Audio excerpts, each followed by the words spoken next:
Ayat 10 mengatakan Esther tidak memberitahukan kebangsaan dan asal-usulnya karena dilarang oleh Mordekai. Apakah Mordekai takut bahwa Esther mungkin bukan dari 7 wanita muda yang terpilih jika dia memberitahu tentang asalnya? Mengapa Mordekai memintanya untuk tidak memberitahu orang-orang dan juga kerabatnya? Dia diminta untuk tidak memberitahukan orang-orang dan kerabatnya, tetapi dia tidak diminta untuk berbohong tentang bangsanya jika dia diminta. Tidak perlu dia mengungkapkan identitasnya jika dia tidak diminta, apa perlunya? Tetapi jika ditanyai dan menyangkal kebenaran, maka ini artinya berbohong dan Tuhan membencinya. Di sisi lain, jika dia berbohong, ini berarti dia menyangkal identitasnya. Hubungannya dengan Tuhannya, Tuhan berkata, tetapi barang siapa menyangkal aku di depan manusia, aku juga akan menyangkalnya di depan Bapakku yang di surga. Namun penyangkalan yang dimaksud di sini bukanlah sangkalan biasa atau dosa yang dilakukan Sikap perbuatan sekali. yang Ini disengaja. adalah sikap disengaja. Benar, benar. Kita tidak berbicara tentang yang kita ketahui. Jadi itulah hikmat Mordekai yang adalah seorang pria yang mengetahui detail rahasia dari kerajaan. Ini adalah tindakan yang bijaksana di mana Esther tidak memberitahukan orang identitasnya. Di sisi lain ini adalah konspirasi yang direncanakan oleh Bigtan dan Teres jika mereka tahu bahwa Esther adalah kerabat dari Mordekai dan menjadi milik umat Allah, mereka tidak akan berkomplot melawan raja. Padahal dari sisi praktis saya tidak menyangkal identitas saya yang adalah pengikut Kristus dan karakternya harus nyata dalam diri saya. Jadi Ya, untuk tentu. menunjukkan dengan jelas situasi itu, kita membaca di ayat 20 bahwa Esther tidak memberitahukan bangsanya atau kerabat seperti Mordekai katakan padanya. Tapi selanjutnya ayat mengatakan, sebab Esther tak berbuat menurut perkataan Mordekai, seperti pada waktu ia masih dalam asuhannya. Dia mengikuti perintah dan Dia mengikuti instruksinya. perintahnya. Saya mengerti bahwa Mordekai memberitahunya untuk meluangkan waktu untuk berdoa setiap hari, jadi dia patuh. Dan untuk membaca firman setiap hari, jadi dia patuh.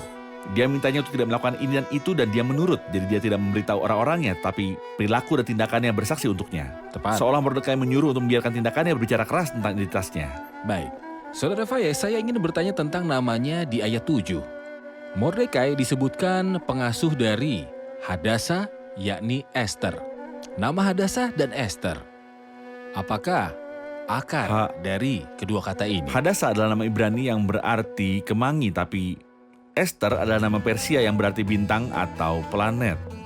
Baik, jadi kemangi dan juga bintang. Bagaimana ini nyata dalam kehidupan Esther? Dia bersinar, dia merefleksikan keindahan moral dan spiritual yang luar biasa. Awalnya dia takut untuk dekat pada raja karena dia tidak dipanggil. Tapi kemudian dia berpikir sendiri. Dan jika kita dapat mengatakan bahwa dia mempertaruhkan nyawanya, dia benar-benar mempertaruhkan nyawanya dalam usahanya untuk menyelamatkan rakyatnya.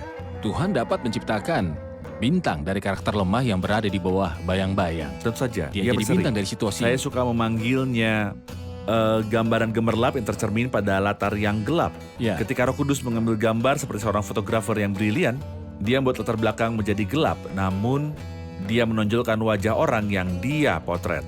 Benar. Jadi latar belakangnya gelap, namun seperti kata patah, bulan purnama dibutuhkan di malam yang paling gelap. Dia bersinar seperti bintang di atmosfer gelap yang mengelilinginya. Ada pengaplikasian yang bagus yang bisa kita pelajari dari tulisan-tulisan Paulus. Sebagai orang percaya yang hidup di tengah kegelapan, kita harus bersinar di dunia sebagai cahaya di tengah-tengah angkatan yang bengkok hatinya dan yang sesat ini. Sehingga kamu bercahaya di antara mereka seperti bintang-bintang di dunia, karena Esther adalah bintang yang bersinar. Ya. Bunga kemangi memiliki aroma yang sangat manis. Sekali lagi Paulus berkata untuk kita menjadi aroma manis Kristus dimanapun kita berada. Tidak hanya di antara yang diselamatkan, namun juga di antara yang binasa. Baik. Ada komentar? Hal yang saya perhatikan untuk pertama kalinya adalah bahwa saya harus bijaksana, terutama ketika saya pergi ke suatu tempat untuk pertama kalinya. Saya tidak dengan anggun menceritakan semua yang saya tahu, namun ini tidak bertentangan sama sekali dengan mencerminkan karakter Kristus. Bagus sekali. Ada lagi? Hal penting yang saya perhatikan adalah bahwa Tuhan tidak hanya mengendalikan keadaan, tetapi dia juga mengontrol bagaimana orang melihat kita. Dia memberi Esther bantuan dengan siapapun yang dia tangani, artinya bahkan perasaan orang terhadap kita dikendalikan oleh Tuhan kita. Baik.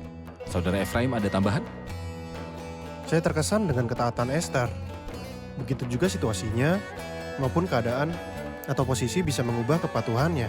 Ketika dia adalah seorang wanita muda yang miskin, dia menaati perkataan Mordekai dan mematuhi ajarannya kepadanya. Ketika dia menjadi ibu negara, kita tidak pernah menemukan bahwa dia berubah. Ini menunjukkan bahwa dia dibesarkan dengan cara yang benar secara alkitabiah.